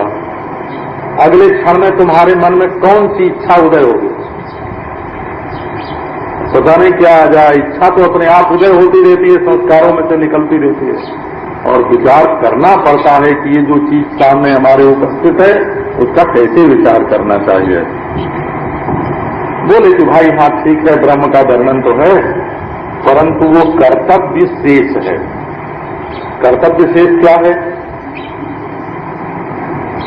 ना? कर्तव्य शेष का अर्थ ये होता है कि कुछ करने के लिए ब्रह्म का निरूपण है, कर्तव्य का अंग है, ऐसा समझो। क्या कर्तव्य है? कि हमको ब्रह्म ध्यान करना है, इसके लिए पहले ब्रह्म को जान लें तब उसका ध्यान करेंगे। तो ब्रह्म का ध्यान करने के लिए ब्रह्म का निरूपण है उपनिषद में, इसको बोलेंगे कर्तव्य शेष। कभी तो पहले खूब ब्रह्म को जान लें, और जान के बाद जो है कूद पड़े दुनिया में अपना कर्तव्य पूरा करने के लिए। तो कर्तव्य पूरा करने में निर्द्वंदता कहां से आई? बोले ब्रह्म ज्ञान से। तो पहले ब्रह्म ज्ञान प्राप्त करके और खूब भोग करेंगे और खूब कर्म करेंगे और खूब संग्रह करेंगे। तो ये वासना किसके लिए है? देह के लिए है ना। तो यदि तुम देह के लिए कर्म हम ज्यादा करेंगे, भोग ज्यादा करेंगे, अर्थ संग्रह ज्यादा करेंगे, तो देह के सुख सुविधा की पूर्ति के लिए यदि तुम अपने को ब्रह्म जानना चाहते हो, तो ब्रह्म तो हो गया गौण, और देह की सुख सुविधा कर्म भोग ये सब हो गया प्रधान, का ब्रह्म ज्ञान कभी होगा ही नहीं। कहा महाराज हमने सुना है कि ब्रह्म ज्ञान होने के बाद सब कुछ करने की सुविधा हो जाती है। कहा ऐसा कि हम ब्रह्म को जान लेंगे तो खूब निर्भय होकर भोग करेंगे और खूब बेईमानी करके पैसा कमाइए। दुनिया हो मुंबई में है ना। उसके बाद महाराज इससे क्या है? अपने आप को तुम ब्रह्म नहीं जानते हो, इसीलिए तुम अपने को बद्ध समझते हो। अपने को जान लो तो ये बंधन की कल्पना मिट जाएगी। अच्छा, तो अनित्य जो चीज अब न हो और कुछ करने से 1 मिनट के बाद पैदा हो जाए या कल पैदा हो जाए या 5 वर्ष बाद पैदा हो जाए, तो आज नहीं है और कर्म उपासना योग करने से कल पैदा होगी तो पैदा होगी ना, पैदा होगी तो मर जाएगी। अभी तो है ही नहीं, तो नित्य कहां से? जो आज नहीं है वो नित्य कहां से? तो जो सृष्टि के पहले नहीं थी वो नित्य कहां से? जो सृष्टि के बाद नहीं रहेगा वो नित्य कहां से? अच्छा कहो कि अच्छा नित्य तो मोक्ष होगा बाबा, लेकिन मिलेगा तो हमको सही। तो अरे बाबा ये तो और गलती हुई क्या?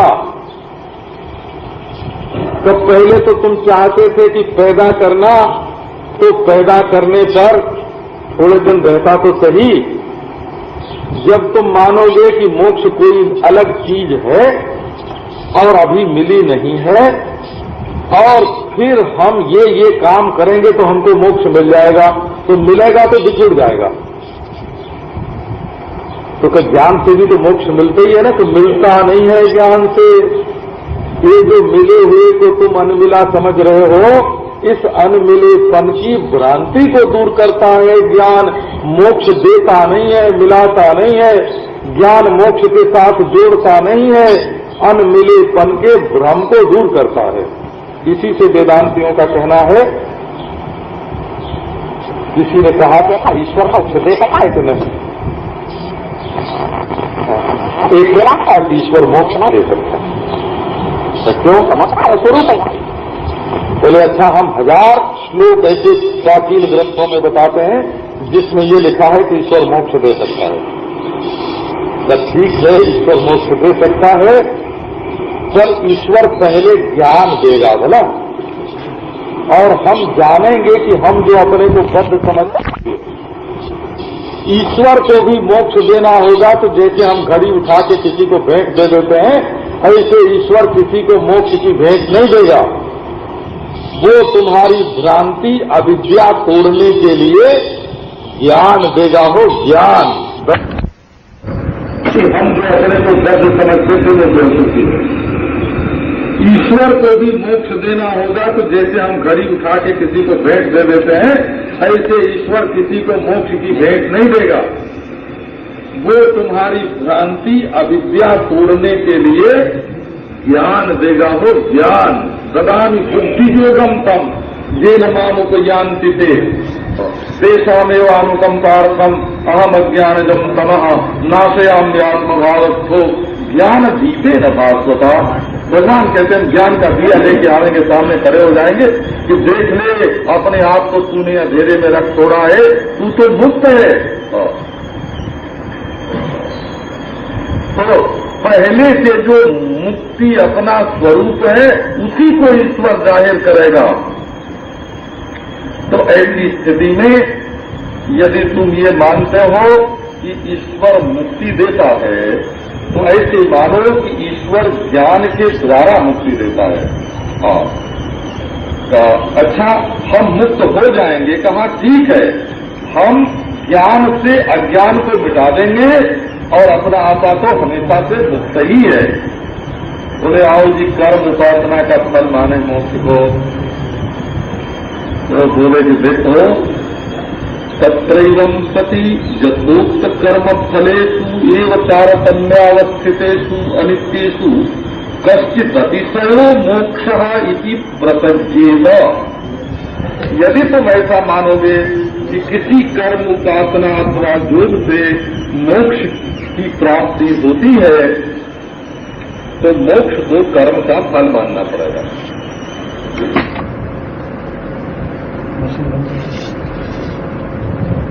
तो कर्म मानते हैं ना प्रवृत्ति को, हाथ चलाना कर्म है, ऐसे हाथ को रोके रखना ये भी कर्म है। बोला हाथ को हिलाना जैसे कर्म है वैसे हाथ को रोकना भी कर्म है। तो जैसे लोग कहते हैं ना कि है अभी तो देख रहे हो ना आंख से, जरा आंख के पीछे बैठ जाओ। अभी तो मन की वृत्तियों के साथ मिल रहे हो ना, जरा मन के पीछे बैठ जाओ। तो वृत्तियों के साथ मिलना जैसे कर्म है वैसे वृत्तियों के पीछे बैठना भी कर्म है। क्योंकि वो कर्ता जहां अभी नहीं बैठा है वहां जाके जब बैठेगा, अकर्मणि से कर्मजा, गीता पढ़ो ना, ये जो तुम अकर्म होकर के बैठते हो इसको जो कर्म समझता है, कर्म। अच्छा, ब्याह करना कर्म है और संन्यास लेना कर्म नहीं है। यज्ञों को रीत रखना कर्म है, पहनना और यज्ञों को रीत निकालना कर्म नहीं है। तो ऐसे ईश्वर की प्राप्ति नहीं होती। प्रवृत्ति कर्म है तो निवृत्ति भी कर्म है। और यदि कर्म से परमेश्वर की प्राप्ति होगी, मोक्ष की प्राप्ति होगी, तो कर्म में तारतम्य होता है। तारतम्य माने क्या होता है? अब देखो ना, ये बिल्कुल संस्कृत भाषा में दो प्रत्यय हो, एक तरफ एक तमम, दोनों को एक साथ जोड़ के तारतम कर दिया। ये न्यूनतर न्यूनतम है ना। जैसे दो आदमी हो ना, दो आदमी हो और उसमें से एक बोलना हो तो कहेंगे अन्यतर, दो में से एक। और तीन आदमी हो और उनमें से एक बोलना हो तो बोलेंगे अन्यतम। ये संस्कृत भाषा की बोलने की रीति है। दो आदमियों से एक में बताना हो तो अन्यतर बोलते हैं, और तीन आदमियों में से एक में बताना हो तो अन्यतम बोलते हैं। तो बहुतों में एक, दो में एक, तो इसी को बोलते हैं तारतम। कम में से एक, ज्यादा में से एक, तारतम। तारतम्य न्यूनाधिक्य, कमी बेसी, जैसे बोलते हैं ना कमी बेसी। तो कोई ज्यादा काम करता है, कोई कम काम करता है। तो जो ज्यादा काम करेगा उसको बड़ा मोक्ष मिलेगा और जो कम काम करेगा उसको छोटा मोक्ष मिलेगा।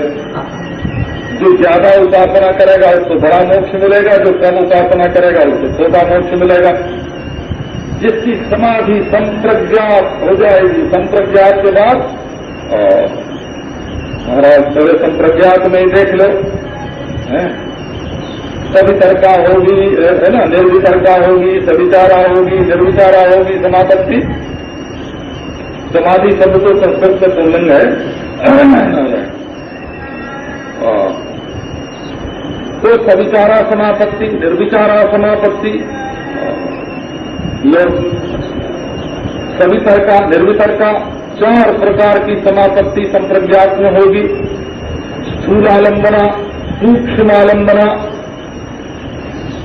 और महाराज आनंदालंबना, अस्मितालंबना। नारायण, समाधि के कितने भेद हो जाएंगे। अच्छा, फिर असम प्रज्ञात को ले लो। असम प्रज्ञात में सविकल्पा, निर्विकल्पा, सबीजा, निर्बीजा। हे भगवान, उसमें भी अज्ञान की निवृत्ति का सामर्थ्य नहीं है, वो तो केवल विक्षेप को निवृत्त करती है। तो हे भगवान, फिर जितनी बड़ी समाधि लगेगी उतनी बड़ी मुक्ति मिलेगी। आपको कौन सी मुक्ति चाहिए? कर्म की, कर्म तराजू के एक पलड़े पर रख के तौल लो मुक्ति को, उपासना को एक तराजू के पलड़े पर रख के तौल लो मुक्ति को, योग को एक तराजू के पलड़े पर रख के तौल लो मुक्ति को, तो मुक्ति भी आपको छोटी बड़ी मिलेगी। वो भी ये कर्म, उपासना, योग तीनों कर्म के फल है। हो अच्छा, मान लो एक आदमी है ना 1 घंटा अपने स्वरूप में स्थित होकर बैठे और एक आदमी 3 घंटे बैठे, तो दोनों को एक ही मोक्ष मिलेगा तो बड़ा अन्याय हो जाएगा ना। एक आदमी की समाधि लगी 6 महीने की और एक आदमी की लगी 10,000 वर्ष की, तो दोनों को एक ही मुक्ति मिले तो बड़ा भारी अन्याय होगा। बोले भाई, ये तो 1 मिनट भी अपने स्वरूप में दृष्टा में नहीं बैठता है और ये तो 5 घंटे बैठता है, तो दोनों की मुक्ति में कोई फर्क होना चाहिए ना। तो ये कर्म फल, उपासना फल, योग फल के रूप में यदि मुक्ति मानी जाएगी, तो जैसे ही छोटी बड़ी साधना होगी वैसी छोटी बड़ी मुक्ति भी होगी। तो तारतम्यावस्थितेषु अनित्येषु, और वो जो पैदा होगा महाराज वो मरेगा, तो किसी विशेषता का नाम मोक्ष होगा और वो मोक्ष नहीं रहेगा, मर जाएगा मोक्ष। अब कोई कहे कि महाराज आप तो कर्म, उपासना, योग सभी पर आक्षेप करते हो, तो नहीं, ये बात भी जल्दी आदमी नहीं जानते हैं वो, है ना। हम कर्म, उपासना, योग पर आक्षेप नहीं कर रहे हैं और न मोक्ष पर आक्षेप कर रहे हैं।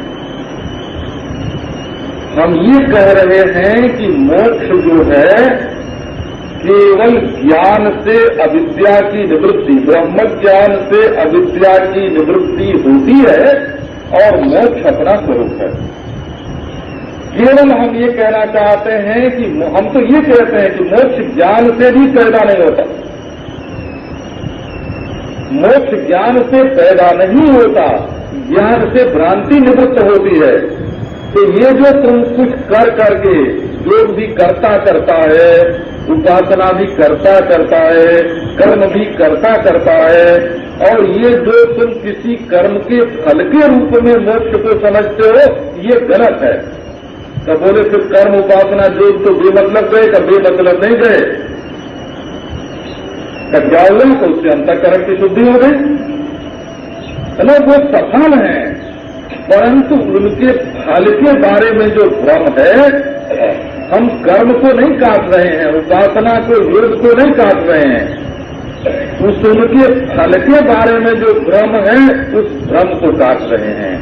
और उनका फल होता है कर्म से चरित्र पवित्र होता है, उपासना से वासना की निवृत्ति होती है, योग से विक्षेप दूर होता है, ज्ञान से भ्रांति निवृत्त होती है, और अपना स्वरूप जो है वो अनादि अनंत स्वतः मुक्त है।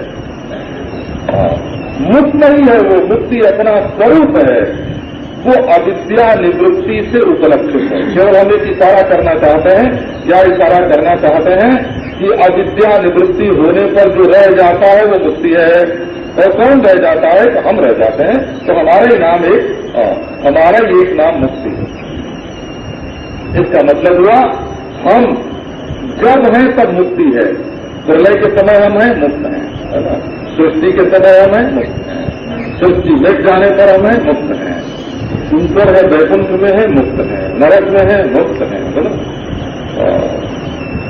दाहिने हैं, मुक्त हैं। बाएं हैं, मुक्त हैं। तो ये केवल कहना है मोक्ष को कोई बड़ी मुक्ति बनाना नहीं है। नित्यस्य मोक्ष सर्वैर्मोक्षवादिभिः अभ्युपगम्यते अतो न कर्तव्य से सत्वेन ब्रह्मोपदेशो युक्ता। जितने मतवादी हैं सबके सब मोक्षवादी, इसी से मोक्ष जो है वो भावात्मक शब्द नहीं है। वो मोक्ष कैसा शब्द है? तो मोक्ष जो है वो निषेधात्मक शब्द है। निषेधात्मक क्या? छुटकारा। बोले किससे छुटकारा? जिसमें फंस गए हो उससे छुटकारा। मोक्ष, मोक्ष माने जेल से मोक्ष, है कि नहीं? जेल से मुक्त हो गए, जेल से मुक्त।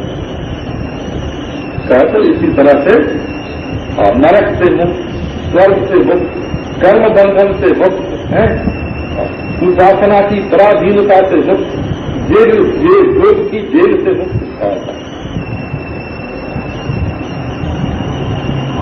उपासना एक लाख का है वो, है ना। एक लाख का है, और योग जो है ना वो तो 30 लाख का है, कन्हाई है। योग जो है वो तो एक होता है ना जेल में कन्हाई, एक ही कोठरी में रहना पड़ता है, उसी में खाओ, उसी में सो जाओ, है ना, उसी में सो, उसी में जागो। तो योग जो है वो तन्हाई है ना, तन्हाई जेल है। और उपासना जो है वो 1 लाख का है। और कर्म जो है वो तो सश्रम कारागार है, चक्की भी चलाओ, जेल में भी रहो और चक्की भी चलाओ। कर्म जो है वो सश्रम कारावास है। उपासना 1 लाख का है। और योग जो है वो बिल्कुल तन्हाई है। करना तो कुछ नहीं पड़े, लेकिन अपने कमरे में बाहर नहीं निकल सकते। और ये ज्ञान जो है ना ये मुक्ति है। मुक्ति है माने बिल्कुल जेल से बाहर निकाल दिए गए। तो ये जो भाव भ्रम है, ये जो भाव भ्रम है यही जेल खाना है। इसी को मुक्ति बोलते हैं, छुटकारा, कोई बंधन नहीं है। इसलिए मोक्ष को जहां नित्य कर दिया गया वहां वो अपने आत्मा से जुदा होते ही नहीं है। अच्छा तो थोड़ी सी सफाई देते हैं। सफाई क्या देते हैं कि जितने भक्त लोग हैं, आप उपासना और भक्ति का अर्थ ही कभी न्यारा न्यारा समझ लें, है ना। तो वेद में तो अग्नि उपासना है ना, कौशल्य उपासना है, संवर्ग उपासना है, सुदीप उपासना है। उपासनाएं तो बहुत सारी हैं। सांडिल्य विद्या है, सांडिल्य उपासना है, बहुत सारी उपासना। धारोपासना है, धार विद्या है, धार विद्या है, सांडिल्य विद्या है, अग्नि विद्या है, उद्गीत विद्या, संवर्ग विद्या है, बहुत उपासना है। अच्छा, तो उपासना जो होती है वो विधि साध्य होती है। वो विधि साध्य माने हुकुम मान के करना पड़ता है। जैसे ऐसे समझो कि हमारे घर में कोई मेहमान आ जाता है और हम दादाजी को हुक्म देते हैं कि इनकी ये सेवा करो, तो उनका न प्रेम होता है न मन होता है। और हमारी बात मानते, हमारी आज्ञा मान करके उसकी सेवा करते हैं। तो ये क्या हुआ? विधि साध्य उपासना हुई हो। सेवा तो उसकी की, पर वो उसमें जोर हमारे हुक्म का है। अच्छा सोचो, हमारी सेवा करते हैं तो हमारा हुक्म मान के करते हैं, करो 100 बार तो दिन भर में हमारा हुक्म तोड़ के करते हैं। ये है ना, ये चीज मत खाओ, ये फल मत खाओ, है ना। अच्छा तो वो हुक्म मान के थोड़ी करते हैं, तो वो अपने प्रेम से करते हैं। तो भक्ति और उपासना में क्या फर्क होता है? उपासना होती है विधि साध्य हुक्म से होती है, और जो भक्ति होती है वो अपने प्रेम से होती है। सेवा वही है, पानी पिलाना वही है, चाय पिलाना वही है, फल खिलाना वही है, लेकिन एक विधि साध्य होती है और एक जो है वो प्रेम साध्य होती है। तो भक्ति जो है वो प्रेम साध्य है और उपासना जो है वो विधि साध्य है। शास्त्र ने कहा है कि उपासना करते हैं। अच्छा, तो सफाई देने की बात क्या है? सफाई देने की बात यह है कि भक्त लोग ही मोक्ष को नित्य ही मानते हैं, जो जिम्मेवार भक्त हैं। जिम्मेवार भक्त माने श्री रामानुजाचार्य, श्री हुंडारकाचार्य, श्री मध्वाचार्य, श्री वल्लभाचार्य, जो आचार्य है ना, आचार्य कोटि के लोग तो ज्ञान ही से मुक्ति मानते हैं, है ना। ऐसा कोई आचार्य नहीं है जिम्मेवार जो बिना ज्ञान के मुक्ति मानता हो। सब आचार्य ज्ञान से मुक्ति मानते हैं और मुक्ति को नित्य मानते हैं। तब उनके सामने ये सवाल आया कि जब भक्ति करने से मुक्ति होगी तो अनित्य हो जाएगी। तो उन्होंने ये कहा कि भक्ति में मुक्ति अपने पुरुषार्थ से नहीं मिलती, अपने कर्म उपासना योग से नहीं मिलती। वो तो अपने कर्म से अगर मुक्ति मिलेगी तब तो अनित्य होगी, तब वो तो भगवान अपने में कृपा करके मिला लेते हैं। ऐसा तो मिला लेते हैं कि हमेशा के लिए कि थोड़े दिन के लिए? तो बोले हमेशा के लिए। तो हमेशा के लिए जब मिलावेंगे तब मिलाने की क्रिया करेंगे, कभी मिलाने की क्रिया नहीं करेंगे। ये भगवान जहां तुम हो, जैसे तुम हो, जैसे समुद्र में बिंदु है, जैसे हवा में झोंका है, वैसे तुम हमारे स्वरूप सायुज्य नाम का मोक्ष हो, है ना, जिसमें भगवान से एकता होती है, जो भगवान का स्वरूप है, अपना ही स्वरूप। उन लोगों ने भी मोक्ष को उत्पाद्य और अनित्य स्वीकार नहीं किया है। अच्छा, तो कहो कि अच्छा दोनों का मोक्ष एक है, तो दोनों का मोक्ष एक नहीं है। दोनों का मोक्ष एक नहीं है। और फिर क्या? सगुण ईश्वर की प्राप्ति से जो मोक्ष होता है वो न्यारा, वो सालोक्य है, सामीप्य है, सारूप्य है, सायुज्य है, सारस्थी है। भगवान कभी कभी कहीं का गवर्नर भी बना देते हैं कि जाओ महाराष्ट्र के राज्यपाल बनो, है ना, ऐसा हो। तो इसको सारस्थी बोलते हैं। कभी कहते हैं कि देखो जिस राजधानी में मैं रहता हूं, हमारी राजधानी में आओ, तुम भी वहां के नागरिक बन जाओ। वहां कोई गरीब नहीं है, कोई दुखी नहीं है, कोई रोगी नहीं है, कोई मरता नहीं है, हमारी नगरी के नागरिक बनो। इसको सालोक्य बोलते हैं। फिर किसी को अपना मुसाहिब बना लेते हैं, जैसी पोशाक हम पहनते हैं वैसा पहनो। किसी को बिल्कुल समीप में पानी पिलाओ हमको, पाँव दबाओ हमको, समीप में रख लेते हैं।